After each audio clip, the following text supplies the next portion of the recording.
settle in. Tonight, we examine the life of the most powerful wizard of the modern age. A man whose brilliance was matched only by his capacity for manipulation, whose kindness masked calculations that would make Slytherin himself pause in admiration. Albus Percival Wulfric Brian Dumbledore. The name alone commands respect, fear, reverence. But names, as I have always maintained, conceal as much as they reveal. Albus Dumbledore entered this world in the summer of 1881, in the village of Waldon, a perfectly ordinary wizarding village, a perfectly ordinary family, or so it appeared. His father, Percival Dumbledore, worked steadily, kept to himself, raised his children with the stern hand expected of Victorian fathers. His mother, Kendra, was a woman of striking appearance and formidable will. The family seemed unremarkable. They were anything but. Young Albus was the eldest of 3 children. His brother, Aberforth, came next, as different from Albus as fire from water. Where Albus would become silver-tongued and diplomatic, Aberforth remained blunt, rough-hewn, honest in ways that often proved uncomfortable. Then there was Ariana, sweet Ariana, the youngest, the most fragile, the one whose tragedy would cast shadows across Albus Dumbledore's entire existence. When Ariana was 6 years old, she was attacked by 3 Muggle boys. What precisely occurred has never been fully detailed in any account I have encountered, but the essentials are clear enough. The boys witnessed her performing magic, children's magic, accidental and uncontrolled. They were frightened. They were cruel. The attack left Ariana's magical abilities damaged, unstable, dangerous. She could no longer control her power. It would erupt from her in violent, destructive outbursts. She became a danger to herself and everyone near her. Percival Dumbledore's response was predictable. He hunted down those Muggle boys. He attacked them brutally, by all accounts. He was caught. He was tried. He was sentenced to Azkaban, where he would eventually die. He never revealed why he had done it, never mentioned his daughter. He refused to use her trauma as justification for his vengeance. Some might call this nobility, others might call it pride. I suspect it was both. The Dumbledore family reputation was destroyed overnight. Kendra moved what remained of her family to Godric's Hollow, seeking obscurity, seeking safety. She became reclusive. She kept Ariana hidden, locked away, a secret. Neighbors whispered. They speculated. They invented cruel stories about the girl who was never seen. Some claimed Kendra kept her daughter imprisoned. Others suggested the girl was a squib, an embarrassment to be concealed. The truth, as always, was far more painful than the rumors. Young Albus grew up in this atmosphere of secrecy and shame. He grew up as his sister's keeper, watching her, protecting her, fearing the next explosion of uncontrolled magic. He grew up brilliant, yes, extraordinarily gifted, but also burdened, trapped by duty to a damaged sister and a mother who was slowly breaking under the strain. When Albus Dumbledore arrived at Hogwarts in 1892, he arrived as a boy carrying secrets, a boy whose father was in Azkaban, a boy whose family was spoken of in whispers. But he was also a boy of such dazzling, magical ability that his personal history quickly became secondary to his academic accomplishments. He was sorted into Gryffindor, naturally, the house of the bold, the brave, the righteous. Though I have often wondered whether the sorting hat considered Slytherin, Dumbledore possessed ambition enough for 10 Slytherins. He possessed cunning that would have served him well in the dungeons. But no, Gryffindor it was. Perhaps even the hat could not resist his charm. His school years read like a catalogue of achievement. Every subject mastered, every examination passed with distinction. He won the Barnabas Finkley Prize for exceptional spellcasting. He was published in Transfiguration Today, Challenges in Charming, and The Practical Potioneer. Before graduating, before even leaving school, he was already corresponding with magical theorists across Europe. Nicholas Flamel, the alchemist, Bathilda Bagshot, the historian, Adalbert Waffling, the magical theorist. They recognized in him something extraordinary. He was, in short, exactly the kind of student I have always found simultaneously impressive and insufferable. The type who makes brilliance look effortless, who collects awards as others collect chocolate frog cards, who never seems to struggle, never seems to doubt, never seems anything less than destined for greatness. But there were hints, even then, of the man he would become. His particular interest in defeating dark magic, his fascination with wand lore, with the nature of death itself, his papers on the moral implications of magical power. These were not the interests of a simple academic.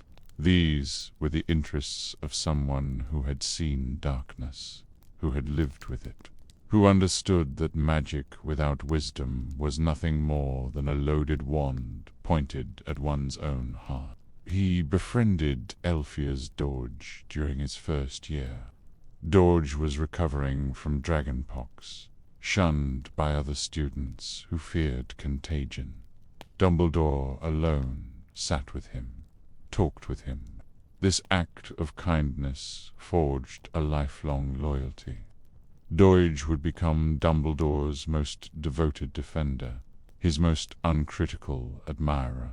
Some would call this friendship. I would call it the first evidence of Dumbledore's gift for collecting useful allies. The years passed. Dumbledore excelled. He became head boy.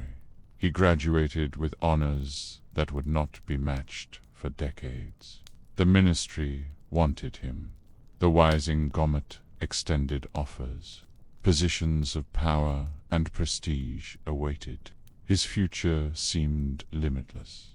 Then his mother died.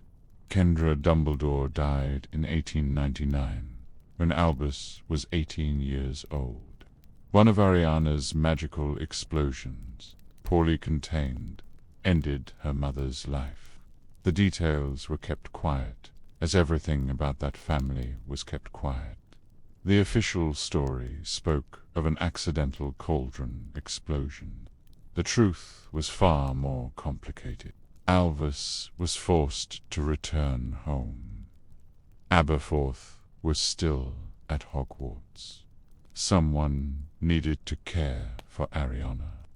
Someone needed to maintain the secrets, to keep the hidden girl hidden, to prevent the ministry from discovering an underage witch whose magic was both powerful and uncontrolled. That someone, by default, became Albus. Imagine it. All those glittering futures suddenly closed off. All those offers from the ministry set aside. All that promise, all that potential, locked away in a house in Godric's Hollow, watching over a sister whose condition would never improve. playing caretaker to a damaged girl, while his brilliant mind slowly suffocated from lack of stimulation. He was angry. Of course he was angry. Who would not be? He had done nothing wrong. He had committed no crime. Yet here he was, imprisoned as surely as his father had been in Azkaban, imprisoned by duty, by family, by love, perhaps, though I suspect resentment featured more prominently in those dark months. Then Gellert Grindelwald arrived. Grindelwald had come to Godric's Hollow ostensibly to research the Deathly Hallows, those three legendary objects that had fascinated him since childhood. He had been expelled from Durmstrang for his dangerous experiments, his twisted ideology, his willingness to cross lines other students would not even approach. But he was brilliant, breathtakingly brilliant. And when he met Albus Dumbledore, it was as though lightning had recognized its own reflection. They became inseparable. They spent hours, days, weeks in conversation. Magical theory, philosophy, the nature of power, the question that would haunt them both: who should wield it? Grindelwald had an answer, a seductive answer. Wizards were superior to muggles. This was simply fact. Magic made them so. Therefore, wizards should rule, not out of cruelty, but for the greater good, to create a better world, to prevent the wars and suffering and chaos that Muggle civilization generated with such regularity. For the greater good, their motto, their justification, their excuse. Dumbledore listened, more than listened. He contributed. He refined the arguments. He added theoretical weight to Grindelwald's revolutionary ideology. Together they dreamed of a new world order. Together they planned how they might achieve it. Together they fell in love. Yes, love. Do not look so scandalized.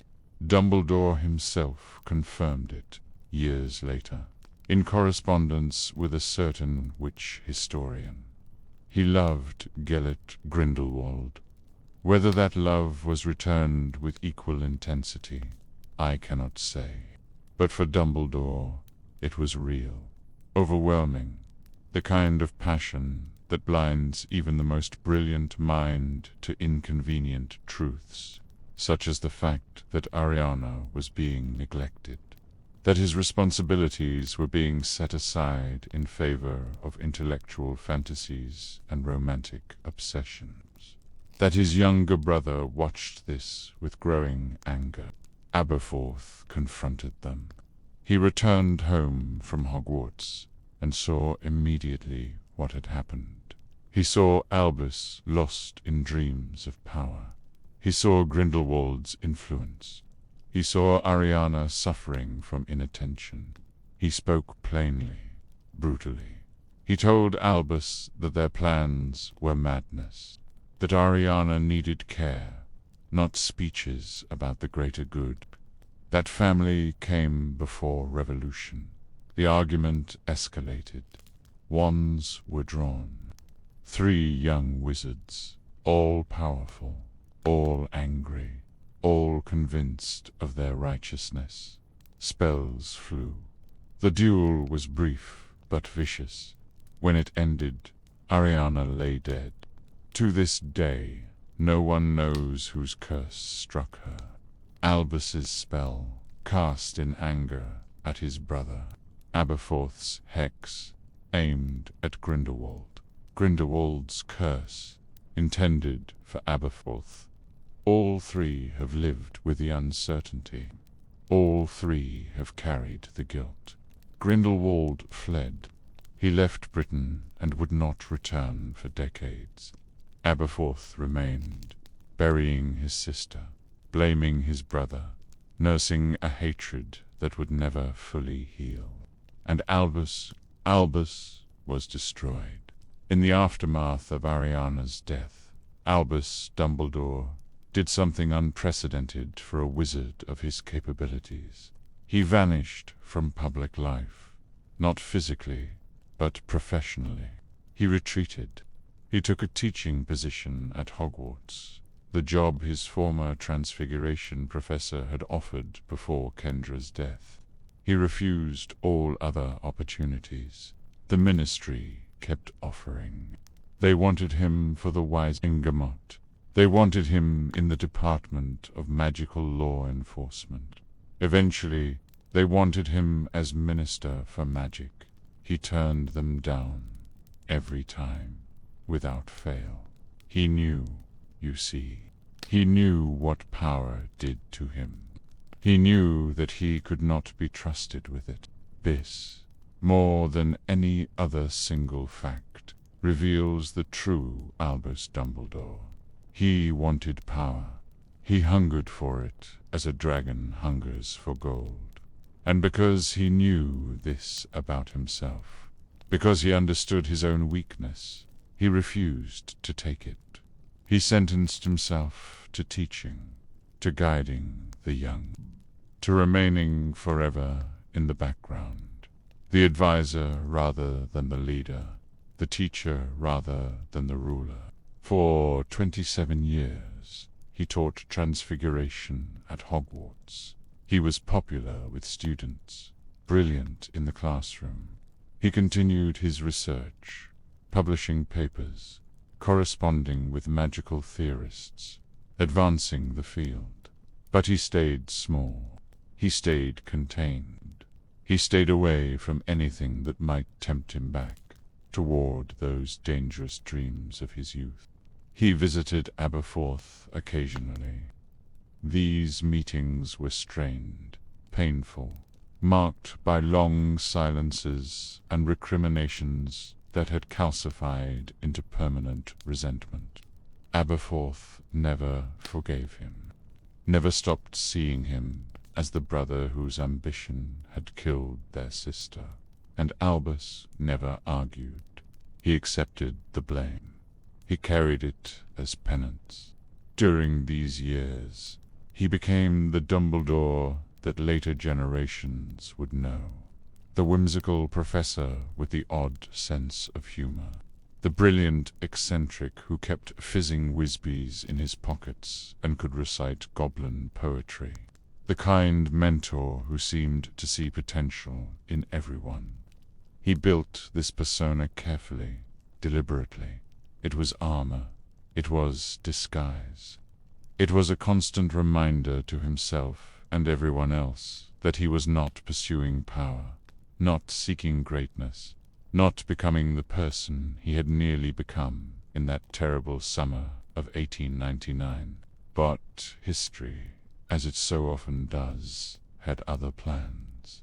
While Dumbledore taught Transfiguration to students who grew up, graduated, and moved on, Gellert Grindelwald was building an empire. He started in Europe. Small movements at first, gatherings of like-minded wizards who believed in magical superiority, who resented the statute of secrecy, who thought wizards should not hide from muggles but rule them. The ideology he and Dumbledore had developed together in those heady days of 1899 became the foundation of a revolution. Grindelwald was a magnificent speaker, charismatic, persuasive. He could make darkness sound like enlightenment. He could make cruelty sound like necessity. He gathered followers the way flames gather moths. They came to him. They believed in him.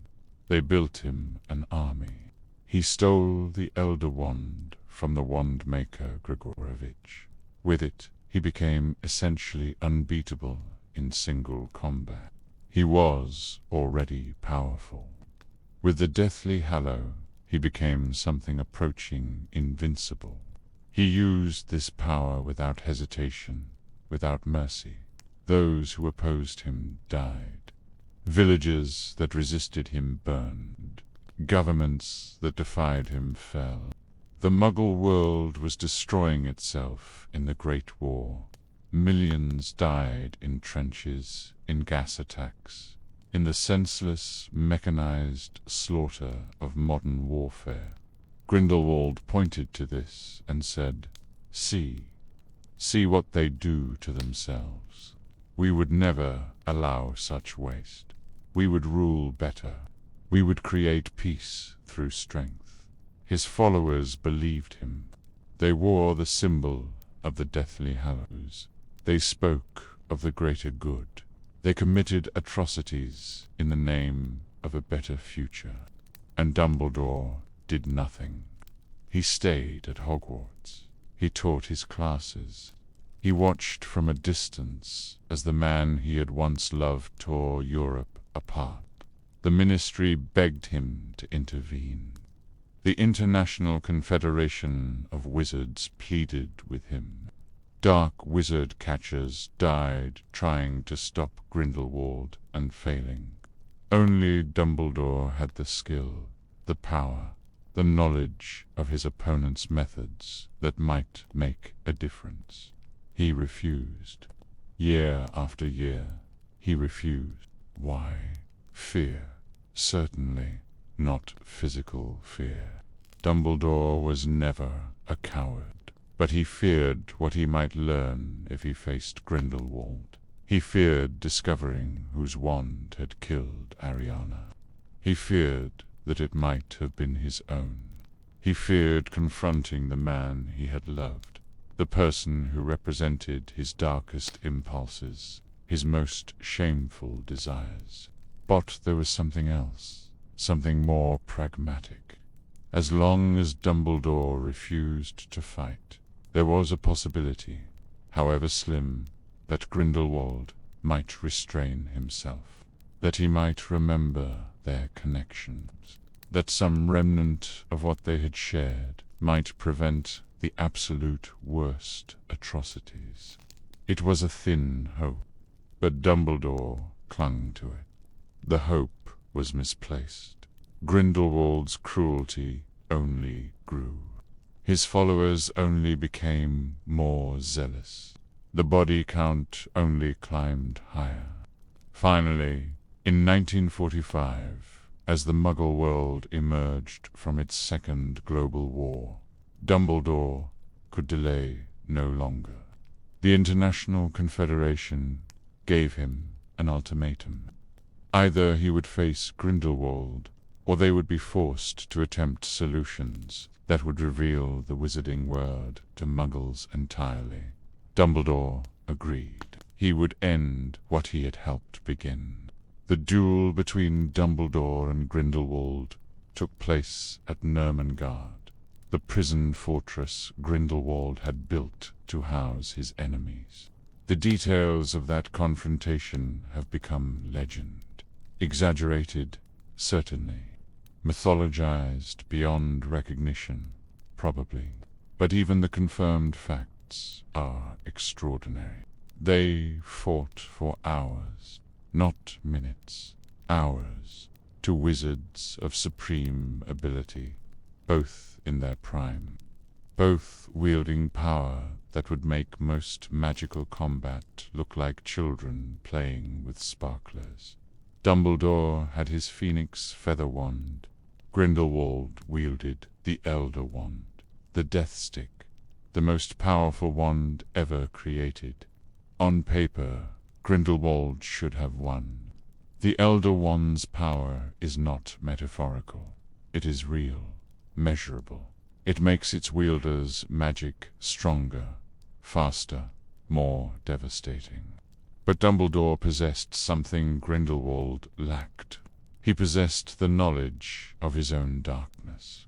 He had spent 46 years studying his weaknesses, understanding his temptations, building defenses against his own worst impulses. He knew how Grindelwald thought because he knew how he himself thought. Every strategy Grindelwald attempted, Dumbledore had already considered years ago. every appeal to their shared history, every invocation of the greater good, every attempt to awaken the ambition Dumbledore had suppressed. He had prepared for these. He had armor against seduction that Grindelwald could not penetrate. The duel was not merely a contest of spells. It was a battle of wills, of philosophies, of the man Dumbledore had chosen to become versus the man he might have been. And in the end, Dumbledore won. He defeated the wielder of the Elder Wand. He bound Grindelwald with magic that could not be broken. He imprisoned him in his own fortress, in the highest cell of Nurmengard. The dark wizard would remain there for the rest of his life, surrounded by the words he had made his motto, carved above the entrance. For the greater good, Dumbledore took the Elder Wand. He became its master. He did not destroy it, though perhaps he should have. He kept it, another temptation, another test, another reminder of what he must never become. He returned to Hogwarts, a hero, the wizard who had saved Europe, the defeater of the darkest wizard of the age. His fame was instantaneous and permanent. Children would grow up knowing his name. Chocolate frog cards would bear his face. He had become, despite all his efforts to avoid it, the most famous wizard in the world, and he hated it. In 1956, Dumbledore became headmaster of Hogwarts. The previous headmaster, Armando Dippet, had finally retired after what can only be described as a catastrophic tenure that included Tom Riddle's manipulation of school security, the death of a student, and the expulsion of an innocent groundskeeper. But that particular story requires its own attention, as Headmaster Dumbledore transformed Hogwarts, not its curriculum, particularly, not its structure, but its purpose.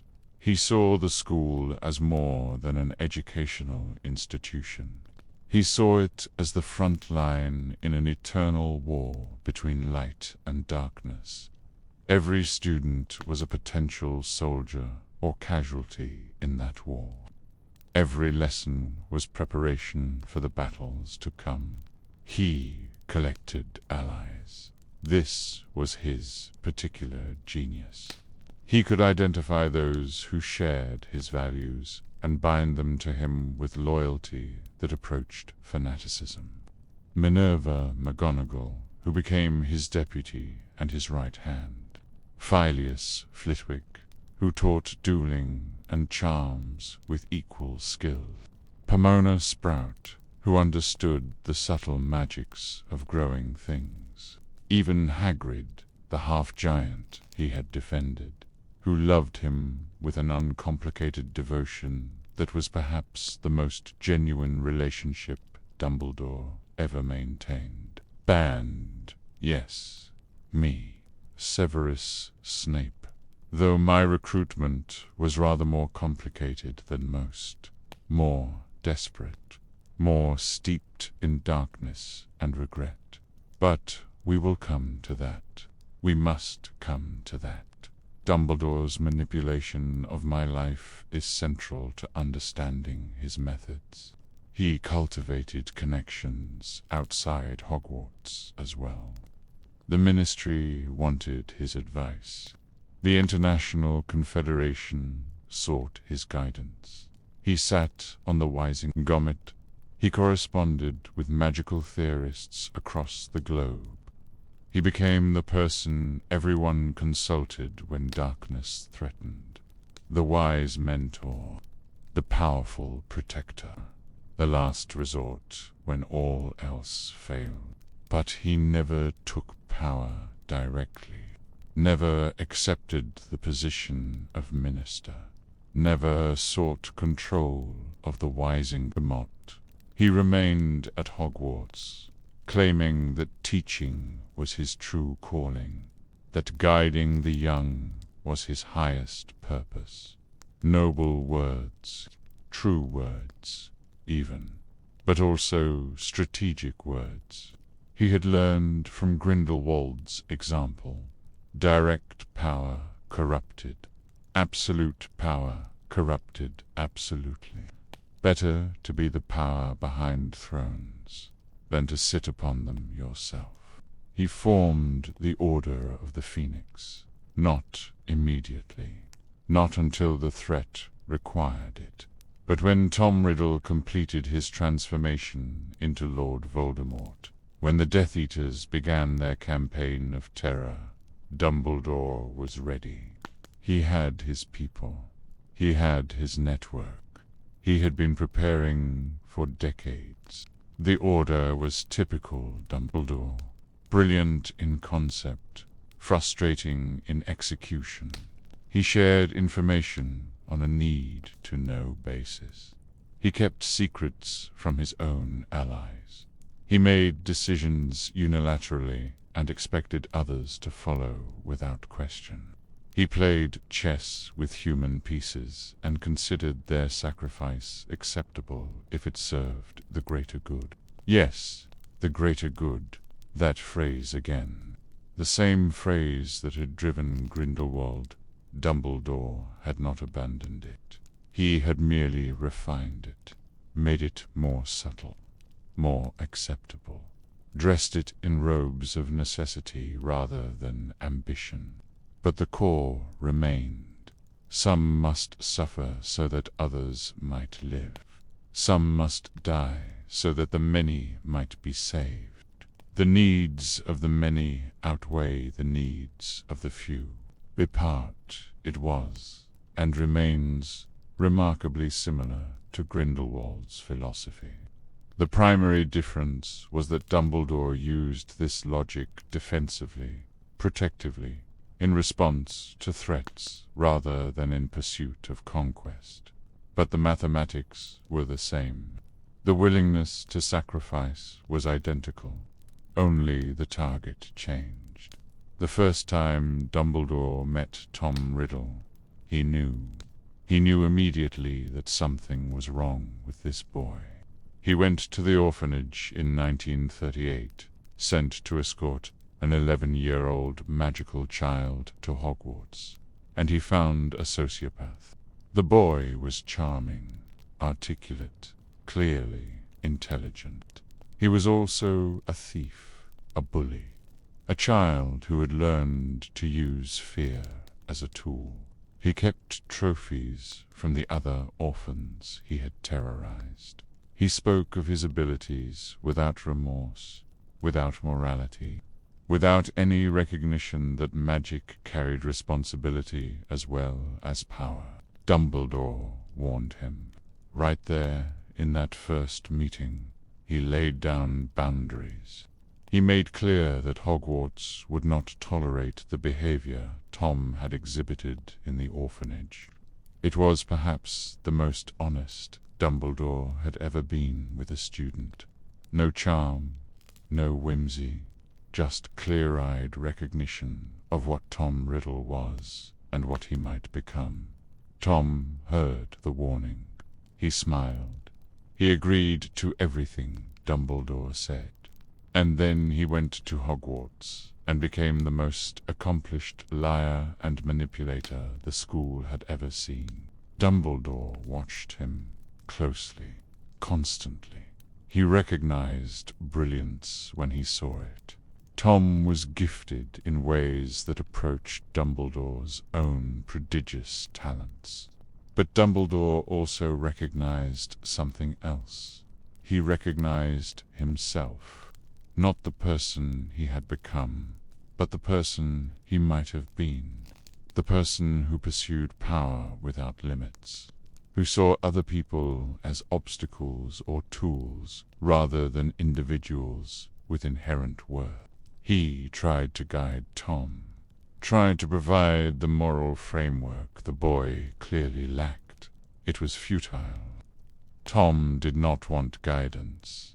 He wanted knowledge. He wanted power.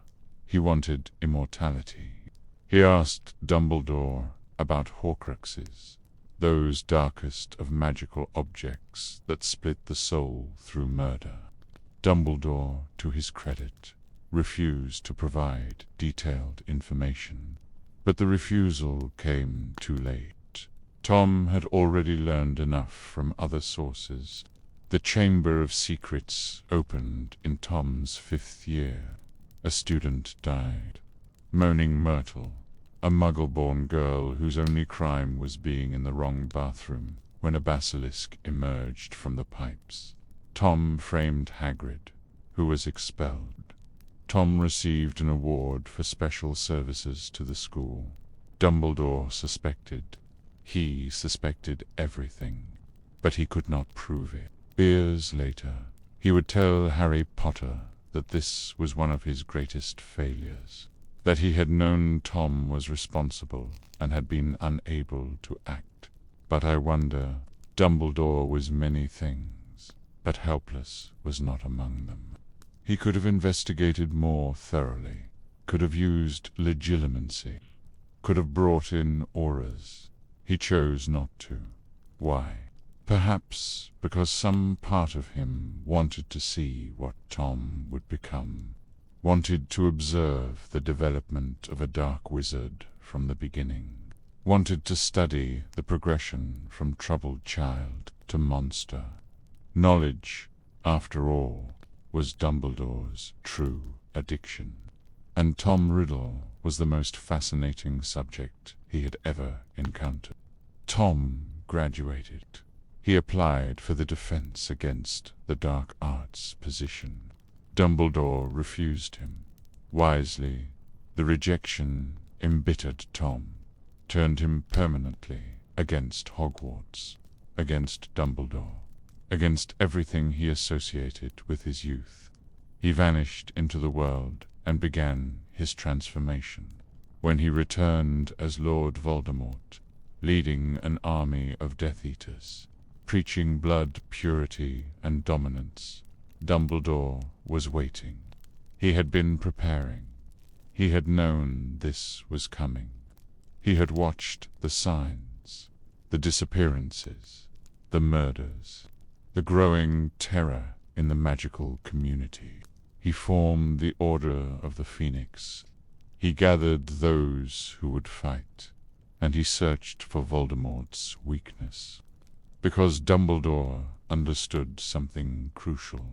Voldemort was powerful, yes, but Voldemort was also predictable.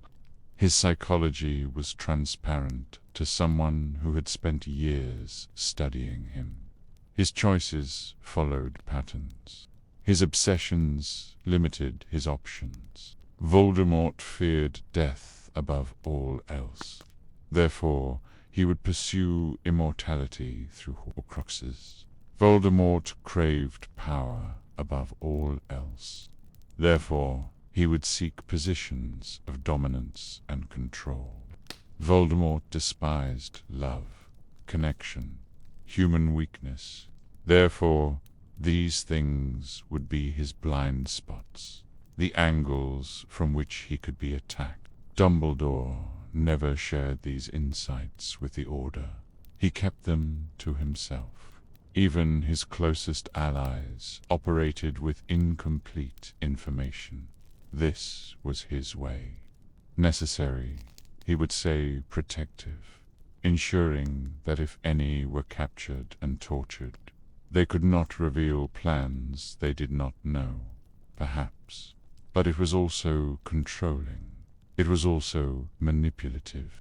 It was also the behavior of someone who trusted no one, who believed that only he possessed the wisdom to make critical decisions, who saw everyone else as pieces on a board to be moved according to his superior understanding.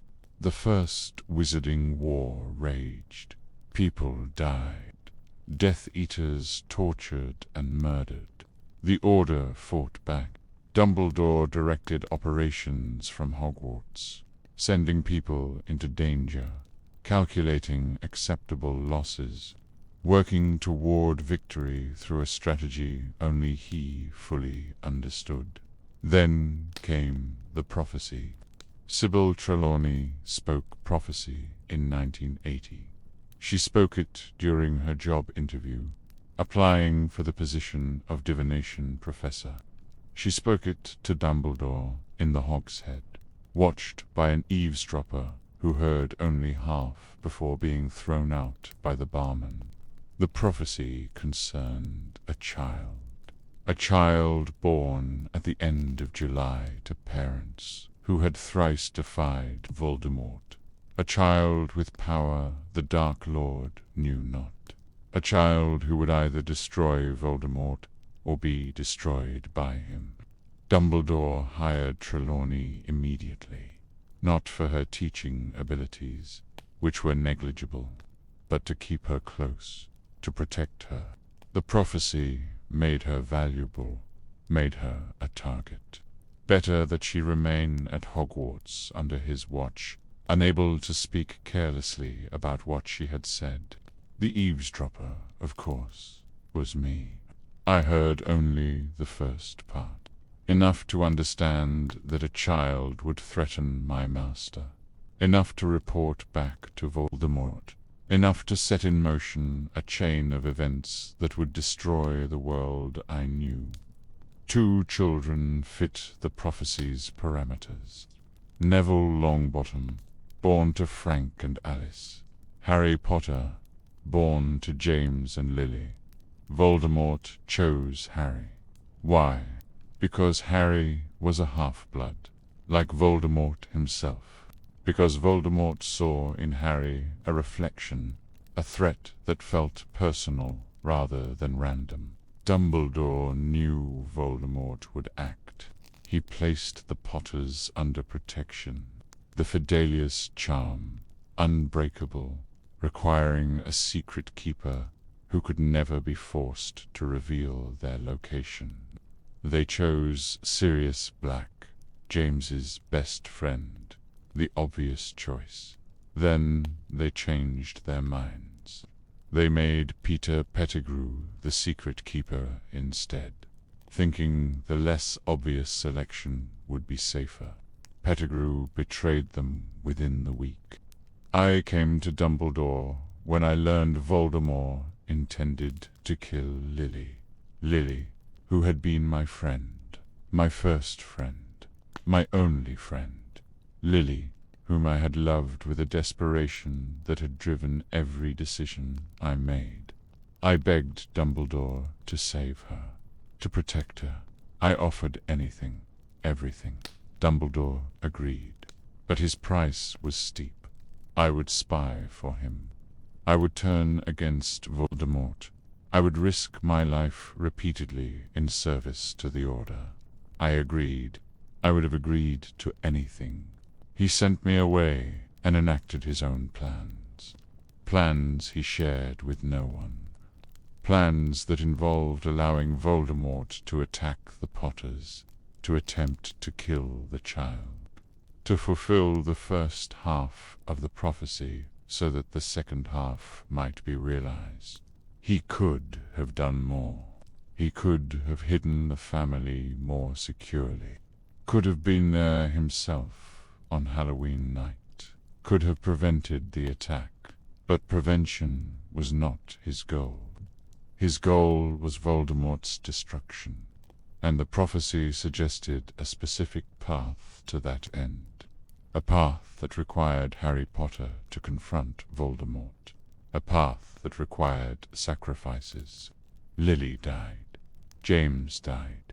Voldemort's curse rebounded from Harry, destroying the Dark Lord's body, reducing him to less than a ghost.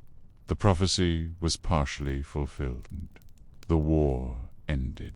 Tell you. And Dumbledore sent the surviving child, the weapon he would need for the next war, to live with Muggles who would hate him, who would raise him in ignorance and misery, who would ensure that when Harry finally learned of the magical world, he would be grateful, malleable, desperate to belong. This was not cruelty. This was strategy. Harry, raised by wizards, would have been Harry raised with expectations, with a sense of entitlement, with the arrogance his father had displayed. Harry, raised by the Dursleys, would be Harry raised humble, resilient, willing to sacrifice, would be Harry shaped into the weapon Dumbledore needed. Some would call this child abuse by proxy. Dumbledore would call it necessity. I call it both. For 10 years, Dumbledore left Harry Potter in Surrey. He assigned someone to watch from a distance, Mrs. Figg, the squib, who reported regularly on the boy's welfare, reported that he was unloved, underfed, treated as a servant rather than a son. Dumbledore received these reports and did nothing. He rebuilt Hogwarts' defenses. He strengthened his network of allies. He continued his research into dark magic, into Horcruxes, into Voldemort's likely preparations for return. Because Dumbledore knew. He knew Voldemort had survived, knew the Dark Lord would attempt resurrection. The prophecy guaranteed it. Neither could live while the other survived. He obtained memories. He researched the Peverell family line. He traced the origins of Voldemort's obsession with immortality back to his time at Hogwarts, to his questions about Horcruxes, to his interactions with Horace Slughorn. He built a theory. Voldemort had created multiple Horcruxes, not merely one, which would be evil enough, but multiple fragments of soul, scattered and hidden, ensuring that death could never claim him. Finding them would be nearly impossible. Destroying them would require knowledge of the darkest magic. But Dumbledore had that knowledge. He had spent decades studying precisely this sort of magic. He understood how Horcruxes were made, what could destroy them, where someone like Voldemort might hide them. He acquired one, the ring, Marvolo Gaunt's ring, hidden in the ruins of the Gaunt family shack. But the ring was more than a Horcrux. It was also a resurrection stone, one of the Deathly Hallows. The temptation was extraordinary. To see his family again, to speak with Ariana, to apologize, to know whose spell had killed her. He put on the ring. The curse struck instantly, black and withered. His hand began to die, the curse spreading slowly but inevitably through his body. Only his own considerable skill contained it. Only his immediately casting containment spells prevented instant death. But the damage was done. He had perhaps a year to live, perhaps slightly more if he was fortunate and careful. He told no one the full truth, only that he had been cursed, only that his time was limited. He told no one that he had been tempted by the resurrection stone, that for one foolish moment he had allowed desire to overcome wisdom. Some failures were too personal to share. He continued his work. He had a year, perhaps slightly more. Time enough to prepare Harry. Time enough to ensure the boy understood what must be done. Time enough to reveal carefully selected truths and maintain necessary lies. When Harry Potter arrived at Hogwarts in 1991, Dumbledore had been preparing for 11 years. Every detail had been considered, every contingency planned. The boy would be tested, challenged, forged into the weapon the prophecy required. The Philosopher's Stone was bait, obvious bait to anyone paying attention. Nicholas Flamel's stone, the source of immortality, hidden in the school just as Voldemort existed as a spirit desperate for corporeal form. The protections were elaborate, impressive, but not insurmountable for a clever first year who was sufficiently motivated. Dumbledore wanted Harry to go after it, wanted him to face Voldemort, even in diminished form, wanted him to begin understanding what he would eventually need to do. The Mirror of Irek provided the final protection. Only someone who wanted to find the stone but not use it could retrieve it. Only someone pure of motive. Only Harry. Harry succeeded. He faced Quirrell and Voldemort. He survived through his mother's protection, the love magic that still burned in his blood. He learned that he could confront darkness and prevail. Lesson 1 complete. Second year brought the Chamber of Secret.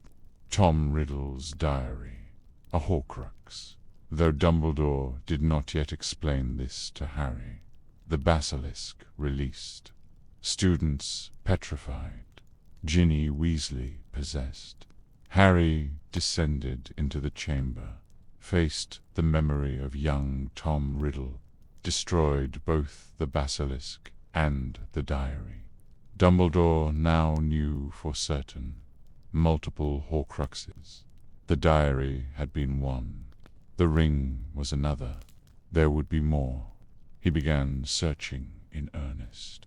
He began making plans for how they might be destroyed. He began considering how Harry fit into those plans. Third year was Sirius Black's escape. The revelation of Pettigrew's betrayal. The truth about Harry's parents' death. Dumbledore allowed events to unfold. He could have intervened, could have prevented Black's escape, could have captured Pettigrew immediately. He chose not to. Why? Because Harry needed to learn about his father's past, needed to understand that heroes were flawed, needed to develop his own judgment about who deserved loyalty and who deserved punishment. The Time-Turner's use at the end was typical Dumbledore, suggesting rather than commanding, allowing Harry and Hermione to save Sirius and Buckbeak while maintaining deniability, breaking laws while appearing to uphold them. The Ministry could never prove he had been involved. He had merely made cryptic comments about time and turns. Not his fault if bright students interpreted them in particular ways. Fourth year. The Triwizard Tournament. Voldemort's plan to kidnap Harry. The resurrection in the graveyard. Dumbledore had not foreseen this specific danger, but he had known something was wrong from the moment Harry's name emerged from the goblet. He had known someone was manipulating events. He had suspected Moody was not truly Moody, and yet he allowed it to proceed. He could have removed Harry from the tournament, could have investigated Moody more thoroughly, could have prevented the graveyard scene entirely, but he did not. Why? Because Voldemort's return was inevitable.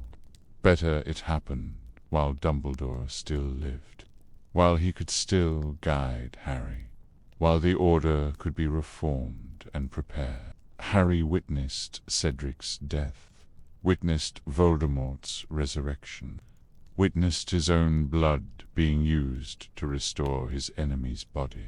He returned traumatized, changed, aged beyond his 14 years.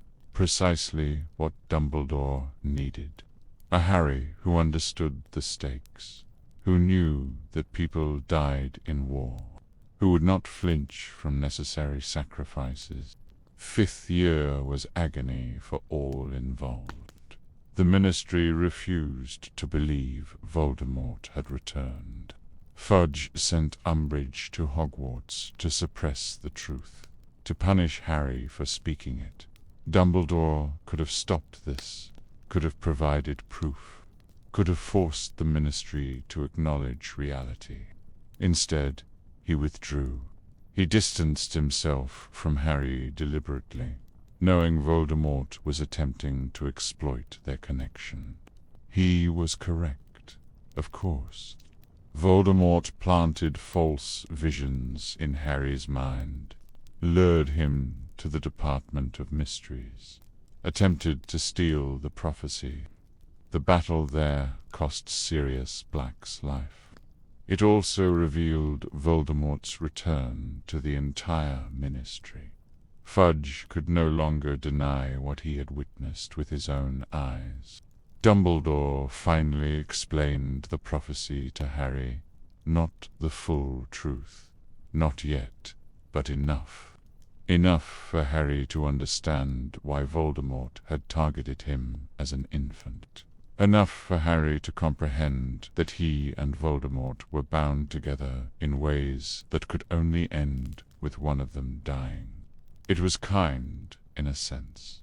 It was also cruel. 15 years old, and Harry learned he was marked for death.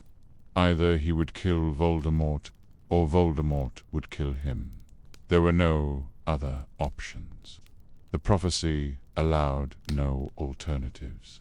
6th year, Dumbledore took Harry under his direct tutelage. Private lessons, memories of Tom Riddle, the slow revelation of Voldemort's Horcruxes and what they meant, the impossibility of killing Voldemort while pieces of his soul remained anchored to the world. Harry needed to understand, needed to know what had to be destroyed, needed to become a Horcrux hunter. Dumbledore's hand was completely withered now, black, dead. The curse contained but not cured. He wore gloves to hide it. He made jokes about unfortunate accidents with experimental spells, but everyone close to him knew. His time was measured in months, perhaps weeks. We found another Horcrux, the locket, or rather, he found where it had been, retrieved by someone identified only as R.A.B., who had left a note claiming to have taken the real Horcrux and intended to destroy it. Dumbledore and Harry retrieved a fake from the cave, from the basin of poison that nearly killed Dumbledore in the drinking. He was weak when they returned, desperately weak. The poison combined with the curse was destroying him. But he concealed this from Harry, concealed how close he was to death, because there was still one more thing he needed to do. Draco Malfoy had been assigned to kill him. Voldemort's punishment of Lucius, forcing his son to attempt an impossible murder. Dumbledore had known since the beginning of the year, had allowed Draco's clumsy attempts, had even provided opportunities for them to succeed. Why? Because he needed to die, and he needed his death to serve multiple purposes. First, to spare Draco. The boy was not a killer, not truly. Forcing him to commit murder would damage his soul irreparably. Better that someone else perform the execution. Someone who had already killed. Someone who understood the necessity. Second, to secure my own position with Voldemort, I had made an unbreakable vow to protect Draco, to complete his mission if he failed. Dumbledore required that I kill him, required that I cement my position as Voldemort's most trusted servant, required that I bear the guilt, the hatred, the isolation that would come from being known as Dumbledore's murderer. He asked me himself, on the astronomy tower, surrounded by Death Eaters, with Draco's wand shaking in his hand. Dumbledore asked me to kill him, with his eyes, with a look that conveyed understanding, forgiveness, command. Pies the curse. I killed Albus Dumbledore. I murdered the greatest wizard of the age. And I did it because he asked me to, because it was part of his plans, because my role required it. His death served a third purpose. The Elder Wand, Dumbledore, had carried it for decades, since his defeat of Grindelwald.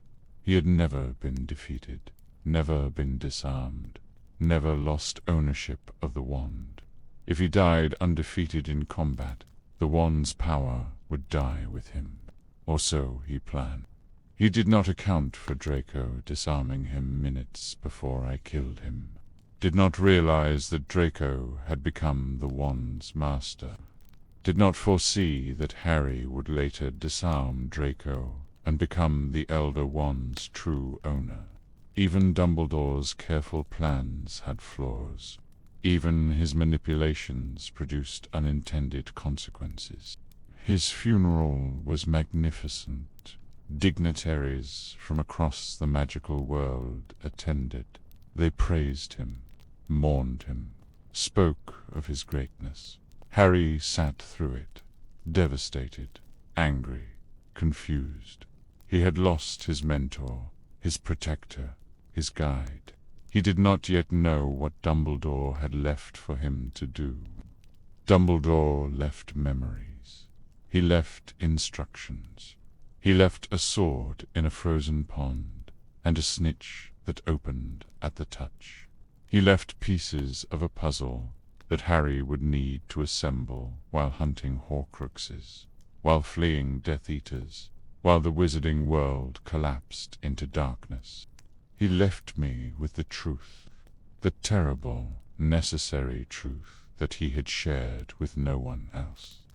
Harry Potter was a Horcrux, not intentionally. Voldemort had not meant to make Harry into a container for his soul.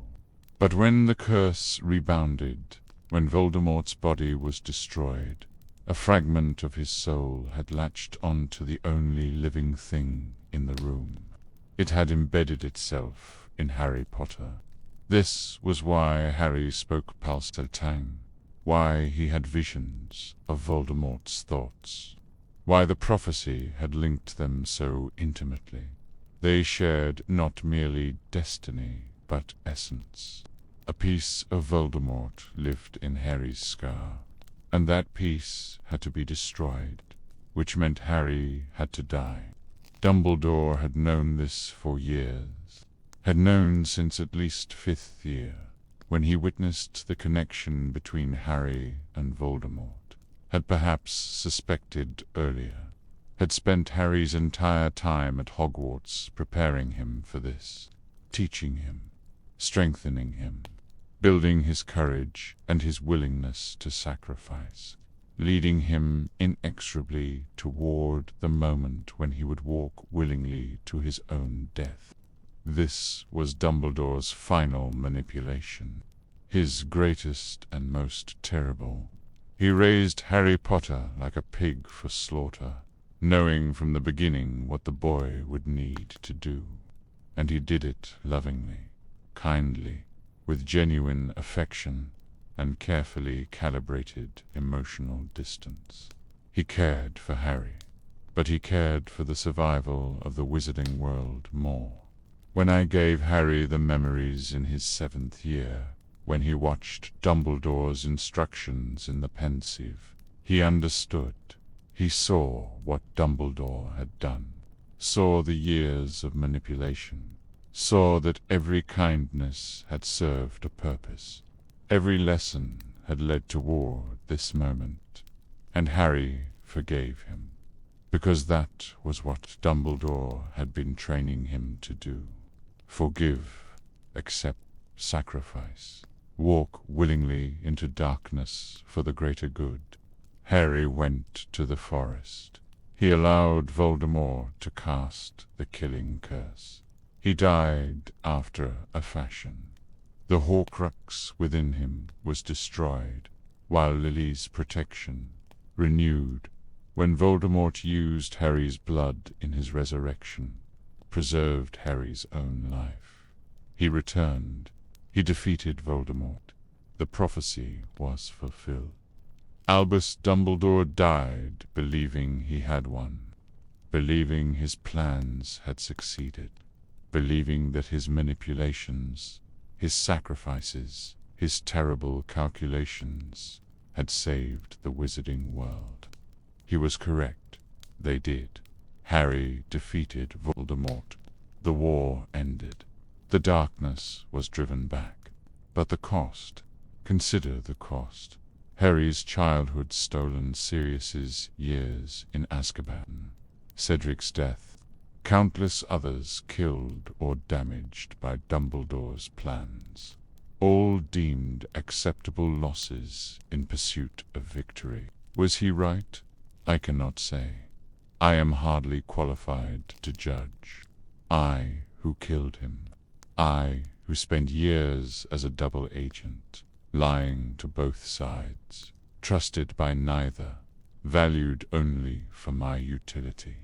I, who loved Lily Potter my entire life, and spent her son's childhood ensuring he would survive to die. Dumbledore would say, the needs of the many outweigh the needs of the few, that hard choices require hard men to make them, that leadership means accepting guilt for necessary evils. He would be eloquent, persuasive. He would make darkness sound like light. But he would be wrong, or rather, he would be right in his conclusions and wrong in his certainty. Yes, Voldemort needed to be stopped. Yes, sacrifices were necessary. But Dumbledore's belief that only he could make these decisions, that only his wisdom was sufficient, that only his plans could succeed, this was arrogance. This was the same flaw that had driven him to the greater good in his youth. He had learned to fear power. He had learned to refuse it when offered, but he had never learned to share it. Never learned to trust others with difficult decisions. Never learned that wisdom might exist in places other than his own brilliant mind. His love for Grindelwald remained the defining trauma of his life. He never recovered from it, never forgave himself for it. Every choice he made afterward was colored by that summer of 1899, by the terrible question of whose wand had killed Ariana, by the knowledge that he had loved a monster and had been willing, however briefly, to become one himself. This fear, this guilt, this self-knowledge, both profound and limiting, ... It made him brilliant. It made him compassionate. It made him willing to sacrifice everything for others. But it also made him isolated, remote, unable to fully connect with anyone because connection meant vulnerability, and vulnerability meant the possibility of repeating his greatest mistake. I believe he loved Harry Potter as much as he was capable of loving anyone. But it was a distant love, a strategic love, a love that could calculate the boy's death as an acceptable price for victory. Perhaps that is the only kind of love possible for someone who has touched such darkness. Perhaps once you have looked into that abyss, have felt its attraction, have understood how easily you might fall, perhaps then you can never fully trust yourself with another person's heart. Or perhaps I am too harsh. Perhaps I judge him by standards I myself cannot meet. I who have lived with darkness so long that I can barely remember light. I who turned my love for Lily into an obsession that served as both penance and prison. I who exist now only as a memory, sharing these truths from beyond death itself. Albus Dumbledore saved the wizarding world. This is fact. He defeated 2 Dark Lords. He protected Hogwarts. He built armies of light to stand against darkness. His brilliance was unmatched, his dedication absolute, his sacrifices genuine. He also manipulated, controlled, and used everyone around him. He kept secrets that killed people. He made decisions that destroyed lives. He played God with other people's fates and considered it justified by results. Both of these things are true. Both must be acknowledged. He was the greatest wizard of his age. He was also fundamentally flawed, driven by guilt and fear and an inability to fully trust anyone, including himself. In the end, his legacy is a saved world and a trail of broken people left in his wake. Perhaps that is the price of greatness. Perhaps that is simply the cost of war. Or perhaps it is what happens when one man, however brilliant, however well-intentioned, decides that he alone possesses the wisdom to determine who lives and who dies in service to the greater good. The phrase still haunts me. The greater good. It was Grindelwald's excuse for atrocity. It was Dumbledore's justification for manipulation. And now, in this new, peaceful world, I wonder if anyone remembers what it truly means, what it truly costs. Albus Percival Wulfric Brian Dumbledore, born 1881, died 1997, loved a dark wizard, defeated 2 of them, saved the world, destroyed lives, was human, was brilliant, was flawed, was, in the end, exactly what he needed to be to accomplish what history required of him, regardless of what it cost him or anyone else. That is the entire story. Judge it as you will. I have neither the energy nor the inclination to soften its edges. The truth is complex. The truth is uncomfortable. The truth is that greatness and goodness are not synonyms. And the man we call the greatest wizard of the age was neither pure light nor pure darkness, but something far more complicated and far more real. Sleep well, and remember, even the brightest wizards cast the longest shadows.